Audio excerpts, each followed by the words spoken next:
Encerrando nossa sequência de painéis, apresentamos o tema Projetos Humanitários, com mediação de Ana Maria Forli, governadora 2023-24, membro do Rotary Club de São Paulo Vila Alpina e presidente distrital de Projetos Humanitários. Ensina a pescar, não dá o peixe, como o Chaves falou aqui para a gente. Então, a importância da Comissão de Projetos Humanitários, a distrital, principalmente, a dos clubes, porque sem a comissão atuante nos clubes, a comissão distrital também não consegue trabalhar. Então, a gente está aí com metas aí da nossa governadora Dilma, que está chegando, encerrando aí a gestão do governador Mastro Rocco, com projetos também que foram feitos, projetos sempre de excelência pelos clubes, mas acima de tudo está a nossa dedicação na nossa comunidade. Tudo começa na nossa comunidade. Então, o clube que não conhece a sua comunidade, não conhece a comunidade onde atua, não tem esta parceria com organizações sociais, não evolui. Não sabe por onde começar um projeto. Então, a importância das parcerias com as nossas organizações, com as escolas adotadas, com até empresas da região que possam apoiar, voluntários da nossa região que possam apoiar os nossos projetos, é muito importante para a evolução das nossas comissões. E assim a gente faz a diferença como rotarianos e levamos o nome do nosso Rotary, fazemos a nossa imagem pública, desenvolvemos o nosso quadro associativo e trazemos muito mais parceiros, contribuintes dentro de tudo isso que o governador César disse para a gente aqui, para que a gente possa ter mais recursos, para que possamos realizar projetos sustentáveis. Eu vou dar uma passada aqui. A ONU levantou que mais de 168 milhões de crianças em mais de 50 países estão em condições de vulnerabilidade. Então, o que nos leva a praticar os serviços humanitários? O que nos leva a querer fazer projetos humanitários? É a vulnerabilidade social. Então, se a gente quer ver um mundo melhor, se a gente quer ver uma transformação, nós temos que começar a fazer essa transformação. E a ferramenta maior que nós temos em Rotary é fazer o projeto humanitário, fazer projetos sustentáveis, projetos que melhorem a vida das pessoas. E são imensas possibilidades. Então, o César falou aqui, realmente, o nosso distrito, em particular, que é o que a gente pode falar, tem uma tendência a fazer realmente projetos na área da saúde. Mas quantas áreas a gente pode alcançar com todas as áreas de enfoque que a gente tem? Temos também a questão da educação, que transforma vidas. Todas as áreas de enfoque transformam de alguma forma. Mas a gente precisa também repensar esse conceito de a gente estar sempre, César, fazendo projetos numa área de enfoque repetitiva. Meio ambiente, a gente teve aí projetos de impacto também já, então não só projetos de subsídio global, que nós tivemos aí o do Tremembé, que eu trouxe até também umas fotos, mas a gente teve aí também projetos a nível de distritais, que também estão contribuindo para algumas outras áreas de enfoque. Então, vamos também pensar, como Comissão de Projetos Humanitários, redirecionar os nossos projetos para as demais áreas de enfoque também. Então, são oportunidades que a gente tem e a gente sabe que a comunidade tem muitas necessidades. Então, não tem como a gente realmente não conseguir adequar as nossas áreas de enfoque às necessidades dessas nossas comunidades. Projetos humanitários nas diversas áreas de enfoque que beneficiem comunidades locais e internacionais, observando as metas dos presidentes DRI e as metas estabelecidas pelos governadores e governadoras da gestão em andamento. Então, a gente precisa também observar o que o nosso presidente de RI, a nossa presidente atual de RI, quer que a gente trabalhe também, porque sempre a gente vai ter uma meta estabelecida. E os nossos governadores, né? Então, os governadores também têm metas. Por exemplo, na gestão da DIVA, nós vamos ter a grande meta de trabalhar as cooperativas de lixo. Né? Para quem não sabe, a DIVA foi, até recentemente, trabalhou na Secretaria do Trabalho, e ela fez esse trabalho em parceria com as cooperativas, né? Desenvolveu lá um levantamento das cooperativas de São Paulo, conseguiu que o Distrito 4.563 firmasse uma parceria com a Secretaria do Trabalho para apoiar o desenvolvimento das cooperativas. Então, não existe nenhum município, né, no caso aqui de Itaquá, tal, que não tenha um grupo de catadores, que não tenha uma cooperativa que esteja em andamento de formação. Eu sei que Suzano tem, né? Suzano tem cooperativa, Guarulhos tem intenção, tem um grupo de catadores lá em formação de cooperativa.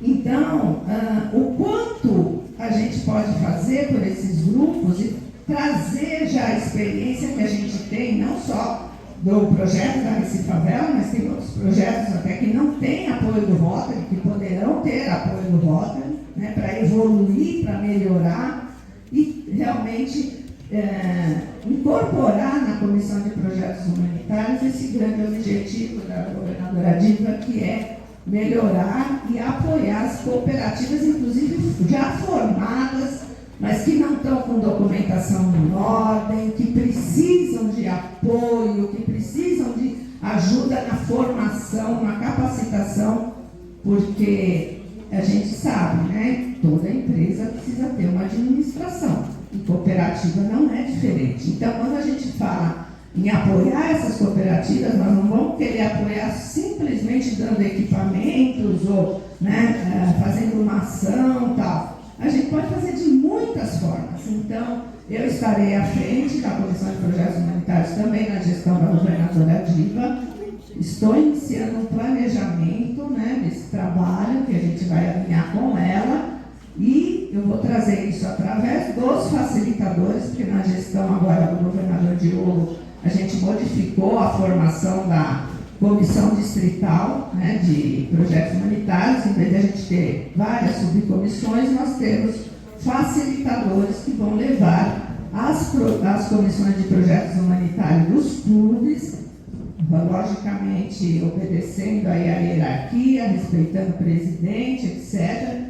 Esses planejamentos que serão feitos em relação principalmente às cooperativas e também orientações que o clube precise e que tenha necessidade da comissão estar junto. A gente vai estar, né, trazendo para vocês aí esse desafio, porque realmente é um desafio, né? Então, ela até mencionou lá no treinamento dos presidentes, né, que cooperativa precisa realmente de apoio, precisa de equipamento. Então, eu posso usar um subsídio distrital para estar ajudando, né, a formalizar. A gente pode usar a nossa vocação profissional, né? Todos nós temos aí a nossa profissão dentro do nosso clube, né, na nossa classificação. Nós podemos sim, né, nos juntarmos, não, vamos organizar a documentação dessa cooperativa, etc, etc. Esse termo de convênio que a gente tem é com a Prefeitura de São Paulo, mas nada, né, impede que a gente amplie isso junto aos demais municípios, que a gente trabalhe com as secretarias de trabalho, de ação social dos municípios, e a gente consiga ampliar esse trabalho que é bem desafiador. Começar, onde ela vai continuar e aonde ela quer chegar, como que a gente vai conseguir fechar uma gestão sem falando, né? Olha, eu consegui fazer tantos projetos, ou eu só fico esperando o subsídio distrital, que é uma vez por ano, né, que a gente recebe. A gente sabe que no âmbito de um clube, que a gente quer motivar os companheiros, envolver todos os companheiros, a gente precisa realmente ter mais projetos. E como a gente faz isso? Né? A gente tem que buscar as parcerias, a gente tem que buscar os voluntários da nossa comunidade para nos ajudar. Né? Então, a gente pode conseguir fazer muito mais, mas a partir de um planejamento.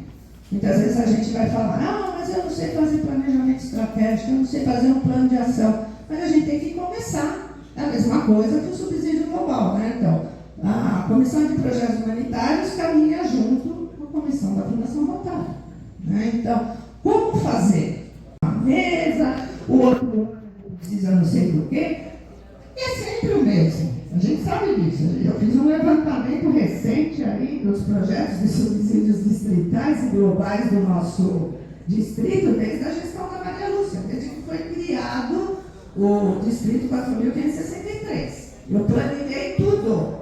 Então, eu tenho noção quais são os clubes que repetem anos e anos projeto no mesmo lugar. Não é possível isso, né? Por mais que você queira colaborar, nós temos a questão também dos nossos projetos da comunidade andar sozinha, né? Da continuidade e da sustentabilidade do projeto. Ninguém vai investir um subsídio global numa organização que não tem condição de se autossustentar também. A partir do momento que a gente identifica na nossa comunidade um grupo que queira trabalhar um determinado projeto, tem um determinado objetivo específico, você pode formar com aquele grupo um NRDC para que ele evolua com o apoio do Rotary Club naquele NRDC e com possibilidades futuras até de se tornarem rotarianos, um clube satélite, né? E no distrito nós temos muito pouco NRDC. Nós temos do Rotary Pinheiros, que é o polo aquático, né, que eles têm parceria com o Céu Jaguaré, então eles desenvolvem cursos de polo aquático para as crianças carentes da região, que é um sucesso, eles estão sempre trabalhando, o resultado é muito interessante. Nós temos um Rotary Mandaqui, São Paulo Mandaqui, que nasceu numa comunidade da Vila Brasilândia, numa favela, e o Rotary Mandaqui apoia esse NRDC, então já direcionou muitos subsídios distritais para esse NRDC, e o que eles fazem? Eles formaram uma comunidade, um grupo que apoia a comunidade na formação de mães, de pessoas da comunidade para que possam caminhar. Hoje eles têm até uma máquina que imprime canecas, já forneceram até para o Rotary, né? Então, o NRDC é um dos caminhos para que a gente também fortaleça a nossa comunidade, mas eu vejo, César, que a gente precisaria ter, entre aspas, cursos específicos para os nossos clubes, projetos humanitários. Pode ser um dos trabalhos que a gente possa continuar fazendo esse ano, né? A Lourdes do Mandaqui, ela é expert no NRDC. Esse projeto CNRDC. Uma manhã de sábado também, que a gente possa ir lá até a Zona Norte conhecer. Quando eu fui governador, fazer a visita lá em Cecília, logo depois do seu que você ouviu, não sei se você lembra, porque tem um apoio psicológico lá também. E quando eu estava falando lá, fazendo a visita, uma das lideranças conversou com a Cecília, deu um depoimento, não sei se você vai lembrar Isso, fala para eles. Ótimo dia. Então, enquanto o César estava fazendo visita, eu conversei com 3 pessoas que procurou ajuda lá no NRDC. E são vítimas de maus tratos. A gente tem dificuldades, a gente tem obstáculos e a gente tem que aprender permanentemente. Então, o subsídio global, ele começa na promissão de projetos humanitários, identificando a necessidade da comunidade, né? Envolver também os companheiros dos clubes, né? Não adianta a gente querer fazer o projeto totalmente sozinho, porque eu sei, porque sou eu que vou tocar e eu que quero aparecer. Não. A gente precisa envolver o clube inteiro no projeto, né? Para que o clube realmente se sinta, né, entre aspas, né, dono do projeto. Cada um de nós dá a sua parte, de uma forma ou de outra, para que esses projetos se efetivem e, né, aconteçam. Então, a gente precisa realmente estar ligado aí que o clube tem que estar envolvido. Aqui estão as áreas de enfoque, né, que todos já falaram, né? Vamos lá. ser eficiente, novamente a gente tem que planejar, tem que saber o que a gente quer fazer. Agora, nós vamos deixar começar a gestão para pensar em planejar? Não. Se agora a gente já tem, né, o presidente eleito do clube, né? Então o presidente eleito já provavelmente convidou, né, os seus presidentes de comissão. Já vamos começar a pensar agora, né, o que a gente pretende para o nosso clube na comissão de projetos unitários para a próxima gestão. Né? A meta da governadora é cooperativa, ótimo, mas o clube tem toda a autonomia de querer fazer ou não. Né? Eu não quero fazer cooperativa, a necessidade da minha comunidade é outra. Né? Eu posso optar por fazer, mas eu tenho que fazer. Não, eu não quero cooperativa, eu também não faço mais nada. Né? Então, aí também não dá. Ou eu vou ficar doando cesta básica, né? Vou ficar, né, doando livros para a escola, não, que não tem importância, a gente já falou sobre isso. Né? O quanto que as ações dos Rotaries clubes foram importantes durante a pandemia, mesmo pós-pandemia. Né? Mesmo nós lá do Vila Alpina, a maioria das organizações sociais estavam assim, numa situação precária. Né? Então, nós nos mobilizamos, maioria dos clubes do distrito se mobilizaram. Né? Então, a gente até falava. Eu participei mesmo de um evento de governadores do Brasil, tiveram vários governadores contra as ações. Não, ação não é possível, tem que ser proibido no Rotary, ações. Não tem que ser proibido. Como que você quer que a pessoa pense se ela não consegue não tem nem o que comer? Né? Como que a gente quer formar alguém se não tem o que comer? Então as ações são necessárias, mas a gente tem que avaliar tudo isso e a gente tem que saber como vai conduzir tudo isso aí. Né? Então, vocês têm autonomia para decidir, né, o que eu quero fazer na minha comissão, o que eu quero fazer para a minha comunidade. E sempre que possível ter um olhar especial também para as metas da governadoria, né, que são importantes também. Tá? Praticamente é isso. Obrigada.